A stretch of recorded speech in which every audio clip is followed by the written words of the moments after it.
Imagine a time before time itself. There was no earth, no sky, no sun or stars. There was only a vast, swirling void. This was chaos, a place of endless darkness and confusion. From this primordial soup, the first gods were born. These were not gods of peace and serenity. They were powerful beings who craved control over the formless chaos. They were forces of nature, raw and untamed. Across the world, ancient cultures told stories about this struggle between chaos and order. These myths are how we understand the very beginnings of the universe, a time when gods fought epic battles to bring structure to the void. These creation myths, though different in their details, share a common thread: the hard-won victory of order over chaos. Let us explore 3 such stories, each a testament to the enduring power of this universal theme. Our first journey takes us to ancient Greece, a land steeped in myth and legend, where the boundaries between the mortal and the divine seem to blur beneath the shadow of towering mountains and ancient forests. Here, every stone and river whispered stories of gods, monsters, and epic battles that shaped the very fabric of the world. In this mystical landscape, the story of creation revolves around a titanic struggle for power, known as the Titanomachy, a war that would decide the fate of gods and mortals alike, and set the stage for the world as we know it. The Titans, colossal beings of immense strength and primordial power, ruled the cosmos with an iron grip. They were the children of Gaia, the earth, and Uranus, the sky, and their reign was both magnificent and terrifying as they shaped the world in their own image. Among them was Cronus, the youngest and most cunning Titan. Driven by ambition and fear, Cronus overthrew his own father, Uranus, in a violent coup, seizing control of the universe and establishing himself as the supreme ruler. Yet even as he sat upon his throne, a shadow of dread haunted him. For a prophecy foretold that Cronus, too, would be overthrown by one of his own children, a fate he was determined to avoid at any cost. The words of the oracle echoed in his mind, fueling his paranoia and shaping his every decision. To prevent this grim destiny, Cronus resorted to a horrifying act. Each time his wife, Rhea, bore him a child, he swallowed the newborn whole, believing he could outwit fate by keeping his offspring trapped within himself. The cries of Rhea echoed through the halls of Mount Othrys, her grief growing with every child lost. But Rhea, desperate to save her children and end the cycle of sorrow, devised a daring plan. When her youngest son, Zeus, was born, she hid him away in a secret cave on the island of Crete, far from Cronus's watchful eyes. In his place, she wrapped a stone in swaddling clothes and gave it to Cronus, who swallowed it without suspicion. Hidden in the shadows of the cave, Zeus was raised in secrecy by nymphs and protected by the goat Amalthea. As he grew, he learned of his true heritage and the suffering of his siblings, fueling a burning desire for justice and freedom. When Zeus reached adulthood, he returned to confront his father. With cunning and courage, he forced Cronus to regurgitate his swallowed siblings: Poseidon, Hades, Hera, Demeter, and Hestia. Reunited at last, the siblings formed a powerful alliance, united by their shared suffering and a common goal. Together, they waged a terrible war against the Titans, a conflict that shook the very foundations of the earth. The Titanomachy raged across mountains and valleys, pitting brother against brother, father against son, as the old order fought desperately to maintain its grip on power. The earth trembled, the seas boiled, and the sky blazed with the fury of their battles. Lightning split the heavens, volcanoes erupted, and storms raged as the forces of the new gods clashed with the ancient might of the Titans. The world itself seemed to hold its breath, awaiting the outcome of this cosmic struggle.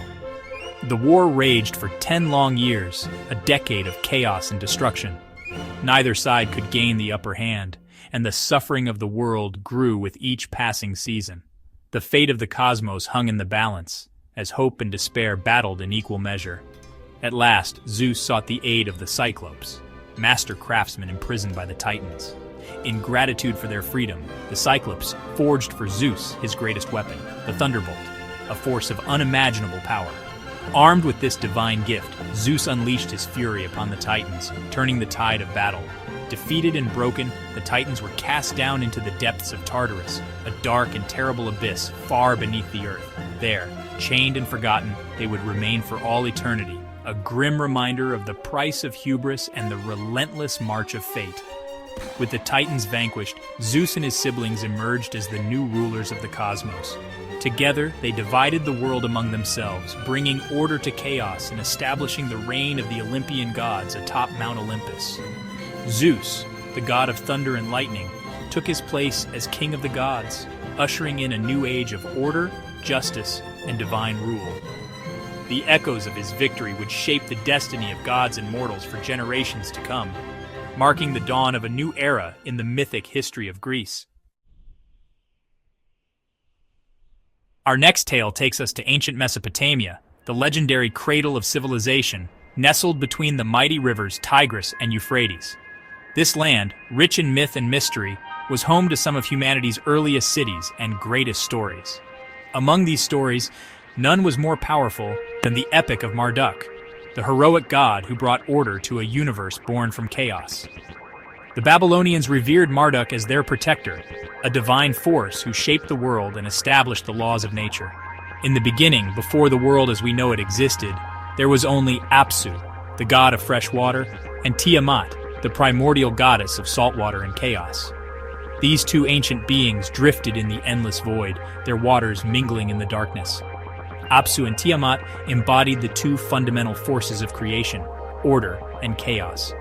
Their union was both harmonious and volatile, a delicate balance that held the potential for both creation and destruction. From their union, a new generation of gods was born. These young gods, full of energy and ambition, soon became unruly, their actions disturbing the peace of their elders. They quarreled, plotted, and made the heavens resound with their mischief. Apsu, the father, grew furious at the constant noise and chaos. He could not bear the disrespect and disorder brought by his own children. In his anger, he resolved to destroy them and restore the quiet of the primordial deep. Tiamat, the mother, was horrified by Apsu's plan. She loved her children despite their flaws and could not allow them to be destroyed. She warned them of the danger, urging them to unite and defend themselves. The gods, frightened and desperate, gathered in council. They knew they needed a champion, someone brave and powerful enough to face the forces of chaos and destruction. It was then that Marduk, the youngest and most promising among them, stepped forward. Marduk, armed with his mighty bow and a net woven from the stars themselves, accepted the challenge. He promised to defeat Tiamat and bring peace to the cosmos, but only if the other gods would grant him supreme authority as their king. The gods, desperate for salvation, agreed. They bestowed upon Marduk their powers and blessings, crowning him as their champion and leader. The battle that followed was fierce and terrible, shaking the very foundations of the universe. Marduk and Tiamat clashed in a storm of fire, wind, and water, their powers colliding in a spectacle of cosmic fury. Tiamat, transformed into a monstrous dragon of unimaginable size and strength, lashed out with her serpentine tail. She breathed fire and poison, her roars echoing across the heavens, determined to destroy all who opposed her. But Marduk was not afraid. He was cunning, courageous, and resolute. With every attack, he dodged and countered, using his wits as much as his strength. At the height of the battle, Marduk cast his net over Tiamat, trapping her in its celestial threads. With a single, perfectly aimed arrow, he pierced her heart, ending her reign of chaos.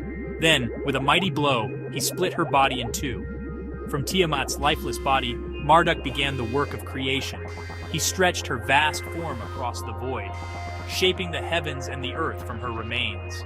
He used her ribs to form the mountains, raising them high above the plains as eternal monuments to his victory. Her tears, shed in her final moments, became the rivers that nourished the land, bringing life and abundance to the world. Her glistening scales, scattered across the sky, became the stars, shining as eternal reminders of the battle between chaos and order. Thus, from the chaos of Tiamat's defeat, Marduk fashioned a world of order and beauty, a world where the forces of nature were balanced and life could flourish under the watchful gaze of the gods. The legend of Marduk's triumph endures, reminding us that even in the face of overwhelming darkness, courage and wisdom can bring forth a new dawn. Our final journey takes us to the icy plains of Scandinavia, where the cold wind whispers through ancient forests and the northern lights dance across the endless night sky. This is a land shaped by extremes, long dark winters and brief radiant summers, where the landscape itself seems to echo with the stories of old. This is the land of the Vikings, a people whose lives were intertwined with the harsh beauty of their environment, their villages huddled against the cold, their longhouses filled with warmth, laughter, and the crackle of firelight. Here, in the flickering glow of the hearth, the Norse people told tales of gods and giants, of courage and sacrifice. These stories were more than entertainment. They were a way to understand the world, to explain the mysteries of nature and fate. At the heart of their mythology stands Odin, the All-Father, a god of wisdom, war, and magic. Odin was a seeker of knowledge, willing to sacrifice much for the secrets of the cosmos. Alongside him were his two brothers, Vili and Ve, each representing will and spirit. Together, they formed a powerful trio, destined to shape the fate of the universe. In the beginning, before the world as we know it existed, there was only a vast, icy chasm called Ginnungagap. It was a place of emptiness, a yawning void between realms. To the north of this void lay Niflheim, a realm of perpetual ice, mist, and freezing rivers. Its cold breath seeped into the emptiness, filling it with frost and shadow. To the south burned Muspelheim, a land of fire, heat, and relentless flames.